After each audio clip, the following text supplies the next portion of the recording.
Greetings, my name is Monty Martin. And I'm Callie McLaughlin. And we are the Dungeon Dudes. And today we're going into the wilds and asking what would happen if every player character decided to play a druid in a D&D campaign. Druids are an extremely versatile class, and so today we're going to talk about what 4 druids we would pick to build our cohesive party, and some of the adventures we might go on, and what the strengths and weaknesses of an all-druid party might be. There's a lot to discuss today, so let's get rolling.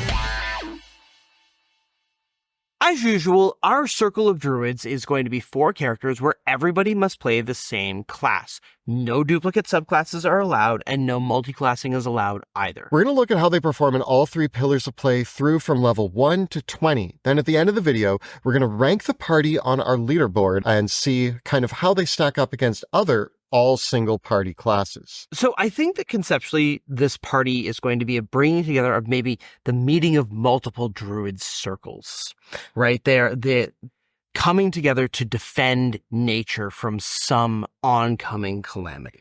Yeah, like there's a big meeting between all of the druids because nature is doomed unless they all get together and fight for a common goal. So if you have the circle of heart, the circle of fire, wind, earth, water, and together they can form and they can bring Captain Planet into the mix. Yes.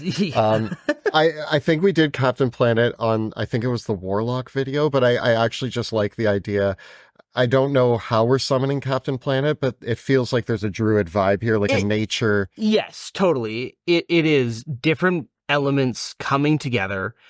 Druids with different powers and different abilities that are all going to be able to work together and summon an avatar of nature to defend the planet against those who would corrupt it. There was a show, it might have been a Canadian show, so if nobody's heard of this, I'm sorry, but there was a show I watched when I was a little kid called Smoggies.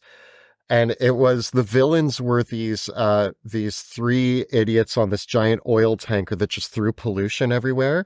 And the Sun Tots, who were these little tiny cute things, went around and like tried to stop pollution from spreading and ruining their way of life. So you could go Smoggies and Sun Tots with the Druid party as well. Yeah. And certainly if you wanted to bring in themes of like environmentalism, fighting back against like corporate interest, which is a little bit of the subtext of Captain Planet, I think in general. One really cool example, if you wanted to do a historical campaign, in the world of Eberron, there was a group of druids known as the Gatekeepers, and they were formed to protect Eberron during a planar invasion from the realm of madness. And so their whole purpose was to erect kind of like stones that would keep that aberrant invasion from destroying the world of Eberron, right? And so this idea that like there's a primal order of druids that decades ago banded together to stop like a planar invasion is a pretty cool idea, or that those have to be repaired, or even like I like the idea of like going back in time and playing that campaign. I also, if I'm thinking of more prolific and profound examples other than my Smoggies and Sun Tots and Captain Planet, the Ghibli films that are out there actually have a strong focus on nature themes. 2 of my favorites, which are Princess Mononoke and Nausicaa, both of them involve people who end up in a natural habitat. Princess Mononoke is all about, like, Princess Mononoke herself is a girl who was raised by the wolves, specifically wolves who represent like the spirits of the woods. And her job is to protect the nature spirits from, was it called like Steel Town or something, where basically it's the industry city where they're building guns and manufacturing weapons and they go to war against nature. And Princess Mononoke defends nature from the steel and weaponry being... I mean, the classic nature versus technology sort of opposition thing is a pretty fertile campaign concept to work on if you really want to hit like the low hanging fruit as it were. But I think it's a fantastic concept and it works for a reason. And it's very easy to make villains with that industrial mindset, the mind of metal, the fall of Saruman against the Ents and all that good stuff. Right. Like it goes right back to Lord of the Rings, right? Always. And so when we look at this party, what are the subclasses that we're going to bring together to take on whatever threat to the world is happening? So what I'm going to say right off the bat is that druids are really great because of their spell lists and their like inherent capabilities from the class itself. Yeah. So I actually think you're pretty free to choose any 4 subclasses. That being said, I have 3 and then like an asterisk 4th that I would pick. Yeah, I'm in a similar boat. I kind of feel that Moon Druid aside, Yeah, Moon Druid is the most of the Druid subclasses are pretty mild in the way they change your playstyle. Yeah. And so as a recurring theme, like the other class that is like this is like clerics and wizards are both cases where there's only a couple subclasses that really change the way you play that character. Yeah. And druids are the same. The Moon Druid being like the blade singer of the druid world. This is our Gish class, basically. I think it's a shoe-in. Yeah, so Moon Druid is obvious. Yeah. It's an obvious choice because now we have our tank. The Moon Druid can turn into any big animal much faster than any other druid can. Yeah. And gain all those hit points and the damage. And the Moon Druid just is our tank combat druid. And we need that because everybody else, we already know we have spellcasting. Oh, yeah. However, one of the druid's most potent forms of spellcasting is their summoning. And this is where the other, like, I think transformative subclass does come into play, which is the Shepherd Druid. Yeah. The Shepherd Druid's totems are really going to augment all the summoning that's going to happen here because the number of bodies on the board is going to go up. And when there's more people around, those unicorn and bear totems get more powerful. They get more potent, more healing, more temporary hit points are going all around, right? So we really want to have that happening. And I also think as well, like the Shepherd Druid's core features around actually augmenting their summons really do make a difference. And I do think that in a party of all druids, it means that their stock actually rises because we're going to have more than just one person summoning. Yeah. The other one that I think is a standout option here, although beyond the Shepherd and the Moon, I think that now we start to get into the whatever your flavor is you can go with.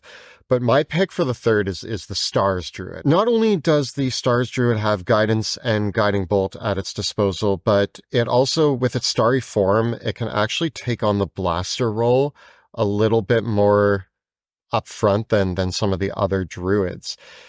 So I do think that the Stars Druid is a great third choice for being our blaster support character. So I think that would be my third choice. When we get into the fourth, I kind of think that we're wide open. I have a preference. You have a preference. My preference, I actually like both of the ones we picked for the fourth, and I could go either way. I think that the Wildfire Druid, I just like it. I like a fiery druid. I want to have the fire ring happening in here. And I think that the Wildfire Spirit is an interesting additional summon to bring along. I wish the Wildfire Druid got Fireball. Alas, it does not. That would be a real big game changer, but we're not without a lot of great blasting spells in general. We'll get to that as we talk about combat. I think Spores could work here. Spores was my favorite choice. I think Dreams adds a lot of extra healing, and with so many druids, we don't need that much extra healing. And Circle of the Land is there. Yeah, and Circle of the Land, you can pick it. I won't be mad at you. You could choose it. It just like you could choose a land druid if you really felt that one of the lands, the extra spells that it gets is going to solve a gap relevant to the campaign. Yeah. I think in general though, like for me, it's between Spores and Wildfire for my fourth pick. So then, we have Moon, stars. I like the combination there. And then we have shepherd and either spores or wildfire. Yeah. And that's kind of our 4-person party. But again, druids are mostly about their spellcasting and their inherent ability to do wild shape and cool things like that. Yeah, and this is where, as we talk about what they can do in combat, exploration, and social interaction, we start to see all of the potential of the versatility of the druids.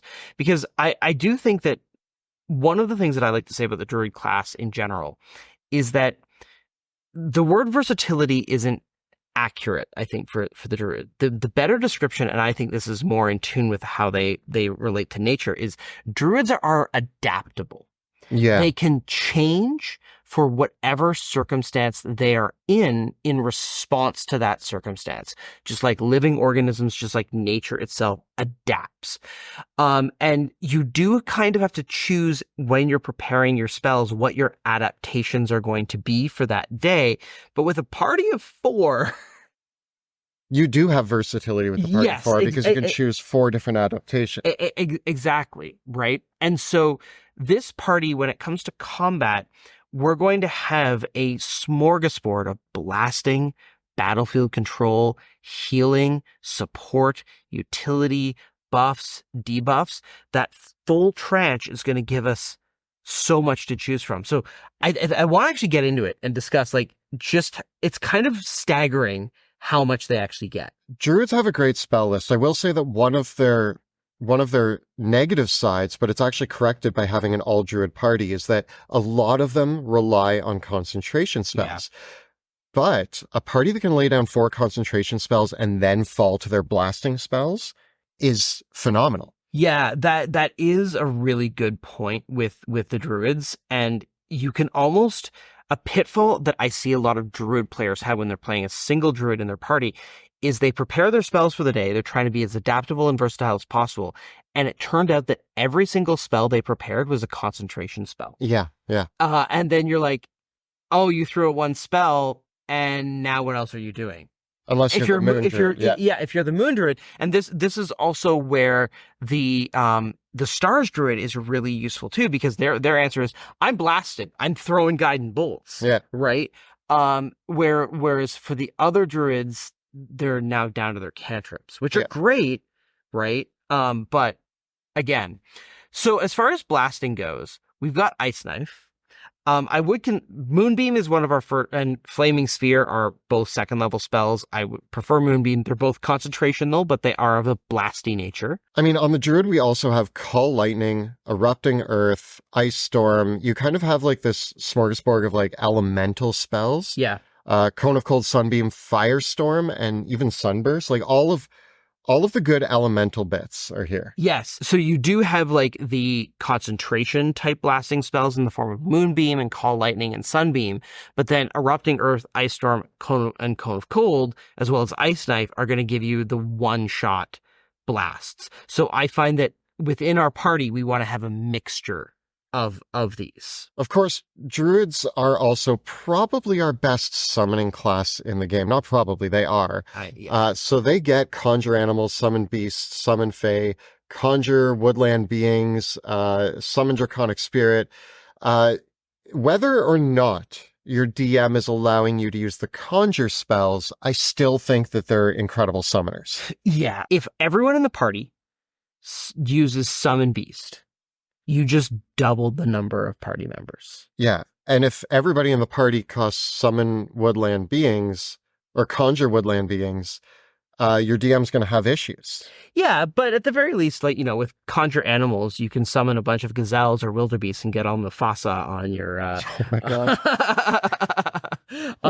God. Too soon, Monty. Yeah.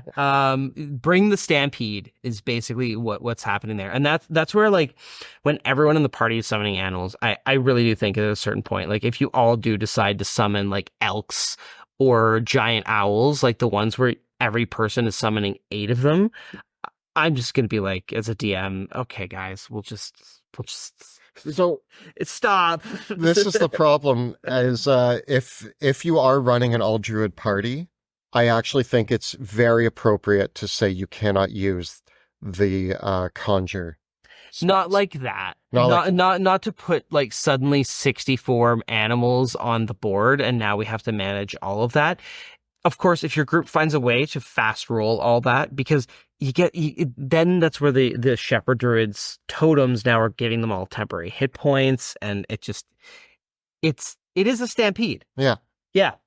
And so you might want to just have like a no Lion King tragedy rule at your table, and then that way you just only use the beast and fey and draconic spirit spells, which are amazing even on their own.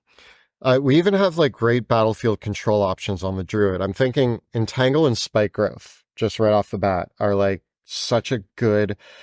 The combination of somebody laying down Entangle, somebody laying down Spike Growth, and somebody else and a few people having Thorn Whip to drag people. Actually, if you combine Moonbeam and Spike Growth and Entangle, and you have Thorn Whip and Thunderwave. Thunderwave. Yeah. That's gross. Druids also have Gust of Wind and Tidal Wave. Right. Tidal Wave is fun. Yeah. So you can do this whole thing. As you said, everyone can be concentrating on a different one of these effects. And then Gust of Wind is a concentration spell. So someone can you're blowing your enemies into the spike growth and everything. I don't know if it's as effective as, say, an Eldritch Blast. No, but this is good. I mean, between your battlefield control and your forced movement, we could even add Sleet Storm on top of that, or throw a Wall of Fire at one end of our dam. You can make a really scary area on the map, and then you can use Thornwhip, Thunderwave, Gust of Wind, and Tidal Wave to knock people around. Yeah, and if you do take damage, you've got the full tranche of healing. You've got Healing Word, you got the restoration spells. Worth noting that Aura of Vitality and Revivify were added to the Druid spell list in Tashes. Yeah. So you've got Heal as well. You have Cure Wounds and all of that, which, is what it is, but it's there. Yeah. You're not going to be short on healing. And you're not going to be short on debuffs with Fairy Fire and Heat Metal, or even defensive spells like Absorb Elements, Bark Skin, Enlarge Reduce, or any. Okay, so yeah. It's all there. Everything is there. Yeah. They have a great spell list, and with 4 of them, it means that you're stacking these debilitating effects, or you're stacking damaging areas, you're knocking people around. I think that they're S tier in combat because of their spell casting. And, if they get into, oh no, we're in melee combat, but we're spellcasters, what are we going to do? Well, you're going to turn into a bear. I mean, the Moon Druid can turn into a bear way sooner. Yeah, or eventually you can all just turn into birds and fly away if you have to. Yeah, they have a lot of adaptability to deal if they're in a losing situation, which, let's be real, if they get through all of the spellcasting and you're surrounded, turn into I don't know, a mole and dig through the ground. You have options. I think that this is where the Druids' wild shape and their exploration abilities intersect with combat. Because Druids' spell list and their ability to use wild shape to infiltrate very effectively. They have spells like Pass Without Trace. They have a lot of spells that are going to help them navigate around natural environments, but that are still useful in urban and dungeon environments. This gives Druids a very superlative ability to enter combat on their terms. Yeah. And avoid combat when they don't want to, because I do like to think with a party of Druids, there is this security through obscurity thing. If you have that classic example of the marching hobgoblin army that is marching through the forests, that marching army doesn't know if that squirrel over there is just a regular old squirrel or if those 4 squirrels watching them are Druids. I'm thinking of the scene from Rick and Morty with the squirrels. Yeah. Don't mess with the squirrels, right? And that's such a fascinating thing. Or even in a dungeon, dungeons and cities are infested with rats. Don't trust the rats. Yeah. And with everybody being a druid, it means that you can infiltrate an entire camp as rats or spiders. Or birds, or just any innocuous animal. And it's so easy. You're a flock of birds flying over the camp. And then all of a sudden you turn back into druids and dive bomb them with Cone of Cold. Or turn back into druids, and then as you're falling, turn into a whale. No, Yeah. I don't know.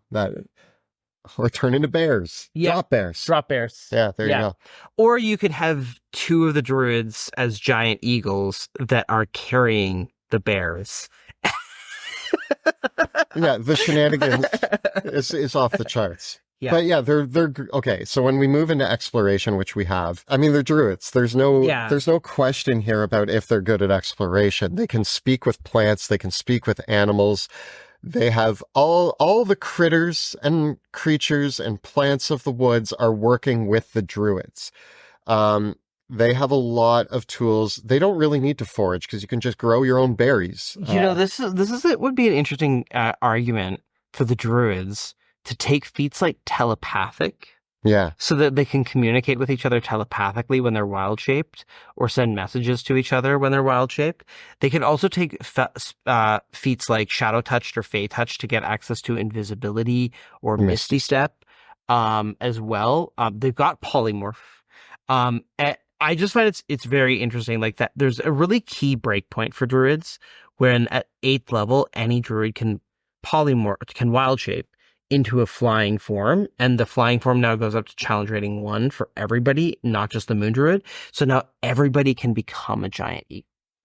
And that really changes the game when the whole party can just assume the form of a large flying creature.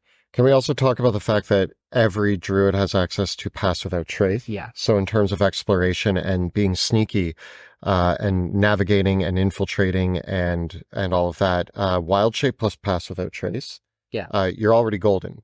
Giant eagles to get to scout entire large scales of land. And it's worth noting that the druids also got the Wild Companion alternative feature, which gives them access to Find Familiar. And they've got just all of those other utility spells on the druid spell list that help them navigate through natural environments and the terrain. So we've got our flight. We can have our actually you can tree stride and transport via plants. You can wind walk as you get up into higher levels. So like the druid's ability to just survive in the environment and get where they want to go, unbeatable. When we move into social interactions, yes, this is the weakest point for the druid. Yeah. But they're not without tools. And this is, again, about the adaptability of druids.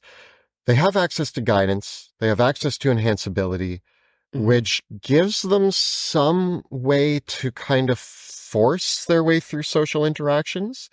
There is also arguments that like wisdom and insight can lend themselves to social interactions in some instances. Like, this whole party's going to have great perception. Yeah. Right? And they're going to have good insight by proxy.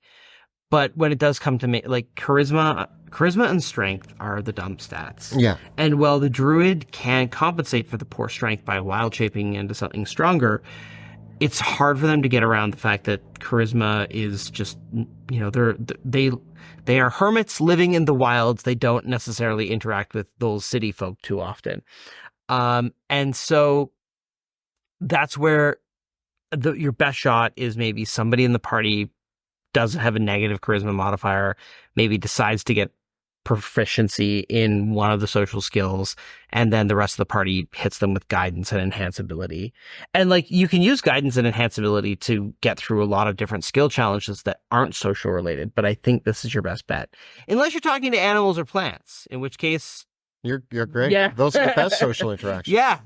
We all know that talking to our cat is the best conversation usually that we have in the day. And the exploration is also another place where like the species that you play for your character, like people playing a Fearbog, or the elves that get spell casting, or certain types of gnomes that add into those other spell casting abilities, just like taking feats like telekinetic and telepathic and Fey Touched and Shadow Touched, are just going to kind of round out the edges of this whole thing. Yeah. So that might be a play. For when it comes to the unique strategies and tricks of this party, the summary here is Team Eagle Drop Bears, we got the push and pull damaging areas. I'm calling that Rage of the Elements. Rage of the Or Elements. Elemental Ping Pong. Elemental ping pong. That's Yeah, fun. yeah. I mean, yeah, the tricks are that you could debuff an entire group of enemies. You could drag them through thorns. Yes. Speaking of debuffing enemies, for your summons, Yeah. having Fairy Fire on the enemy for your summons to get advantage Yeah. is a really good strategy. That is definitely like the full Stampede Mufasa stat. So you could Fairy Fire summon. You could damaging effect ping pong. Yeah. Yeah. I mean, you could also, in theory, do kind of there's that necromancer trick that we've talked about before, where you have the zombies that hold your enemies in a cloud kill. Yeah. And I mean, So you're summoning a bunch of octopi that will die. well, what if you summoned a bunch of fire elementals and had them hold your enemies in the wall of fire? Now you're cooking. Yeah. Yeah. Right.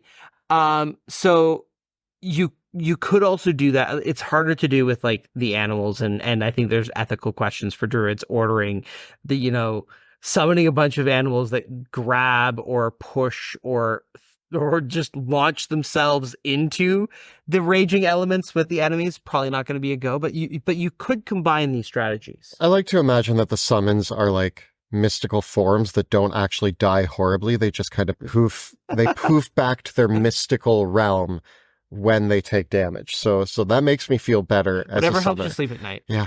When it comes to the party's weaknesses, I mean, for all of the good spells and everything that they have, they're still not going to be the strongest in social encounters. They don't really have anything inherently that's going to give them great defenses or saving throw improvements. It's kind of weird. Like druids, they have like bark skin and stuff like that, but AC 16 is nothing to write home about. No. And absorb elements will help you a lot against certain effects, but like they're going to have really good wisdom saving throws, and that's about it. Like one of the really notable things about druids in particular is because they're very reliant on concentration. You really want to grab Resilient, Constitution, and Warcaster, because your concentration spells going down really sucks, especially as a Moon Druid. So like you do kind of have this feat debt that you have to pay off early, where you want to just get the feats that help you support your spell casting, and then you can get all the extra cool utility stuff first, because your spells getting knocked out of concentration sucks. It's not like other classes where you've got like shield to pull out. Shield, no mage armor. Yeah, like Bark, and again, AC 16 from Barkskin's not going to take us very far. Druid's armor proficiencies, they do get shields and they do wear medium armor, but they don't wear metal armor. So that kind of caps out their AC at its best around 16, 17. Again, I think most DMs are willing to be like, yeah, you can wear the metal armor, but you were just going to describe it as being made out of like chunky wood. There used to be a spell called Ironwood that made wood as hard as iron. So you could have a druid in wooden full plate, but not a thing in the current rules. So I think that, they can definitely heal their way through a lot of damage. Yes, they do have that. Right. And the wild shape is going to give them that kind of that ablative shield, especially for the Moon Druid being their tank.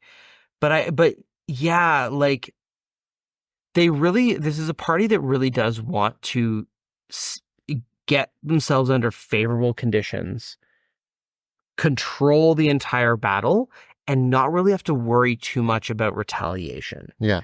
And this is where an enemy that is maybe highly resistant to the damage types, has really good saving throws, could be a real problem for this party, because another element of the Druid's toolkit that is worth noting is most of their spells that are dealing damage are working on saving throws and not attack rolls. And this is where even the the starry form. Like Guiding Bolt is an attack roll, but that is costing you a spell slot.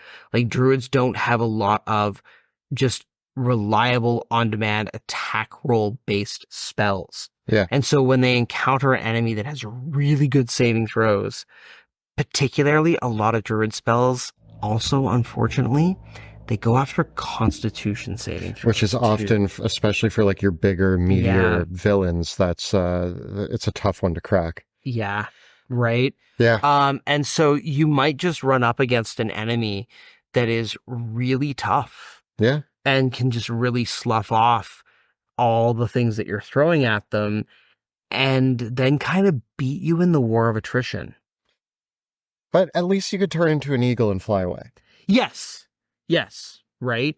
And I think the final thing is that the scaling can kind of be wonky too. Like with the summons and with the Moon Druid, there is this weird fall off that starts to happen where like you might be summoning so many monsters, but their attack bonus is only +4, and even with advantage, you're attacking enemies that have AC 18, so you're spending 20. An hour at the table rolling 20 misses. Yeah, exactly. And so that's where like when we compare, yeah, because this is a really strong party.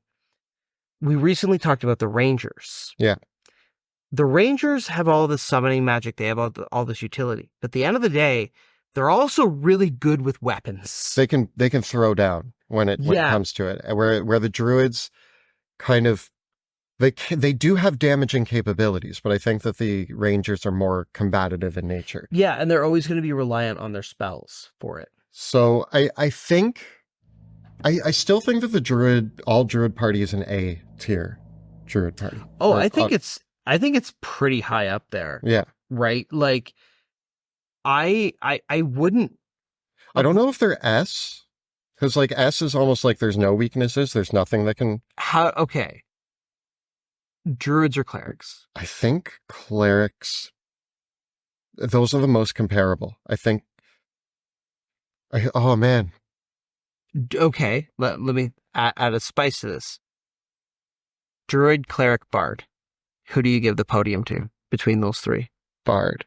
Yeah, I do too. I struggle of where I would place the Druids. I feel like the Druids as a single class party.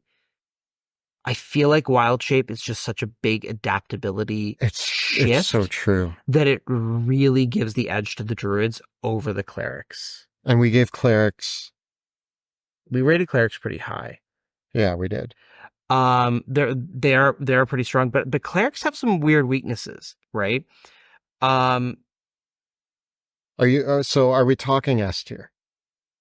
I'm sitting at like an A+, but you could say it's an S tier, and I would probably just default agree. The other comparison, Druids versus Wizards. Wizards have the best spell list in the game, but are they more adaptable?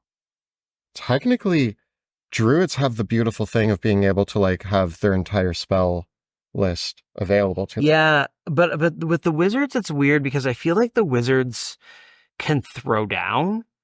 Because like the Wizards are gonna have a Blade Singer and things like that. Like they have way more damage spells. Yeah. They do run up against similar problems as the Druids. I really feel like the all Druid party and the all Wizard party almost do stand shoulder to shoulder. Except that the Druids can change into animals and bolster up their hit points that way. And they have the healing. Yeah. Whereas the Wizards, they have the more ritual spell list. They have the stronger blasting overall. But you know what? Druids S tier. Why not? It's really hard because like when we started this whole process, like Wizards were like, wow, what can't they do? Right. But I'm mellowing a little bit on the all Wizard party. Like as we've discussed more and more of these, I feel like as the adaptability of the Druid party, I really do think pulls them ahead of the Wizards. So, and like, I think that I don't think that they're as strong as the all Bard party, but they can throw down better than the all Bard party can, right? Like, like Druids have more damage dealing than Bards do. Yeah, Bards are better at social. Yeah. Bard's weakness is technically combat, but they have enough to like be really. I mean, we gave Bards S tier. Yeah, it's a tough call. It's tough. I think A is a very safe bet, but it's the question of what do we rank more highly as we've gone through this process. And I feel, in considering the Druids, and I also feel in light of considering the Rangers, I feel like there's maybe certain parties that I want to down rank for what I ranked them initially.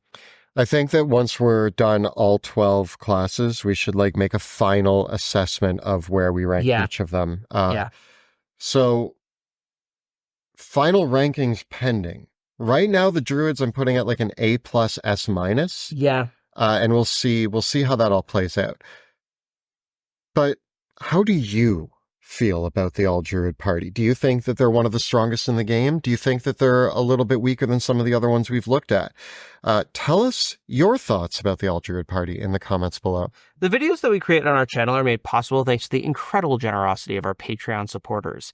If you want to support the channel and get onto our patron-only Discord server where you can discuss with us your thoughts on the best single class party, follow links in the description below. And if you just don't even like Druids and you would rather see D&D without any Druids in it, then you can check out our actual play where nobody plays Druid yet, in the World of Drakenheim, which airs Tuesday evenings right here on YouTube. You can check out all the previous episodes right up over here. And we got plenty more guides to all of the other single class parties right up over here. Please subscribe to our channel, like this video, and ring that bell so that you never miss an episode. Thanks so much for watching. We'll see you next time in the dungeon.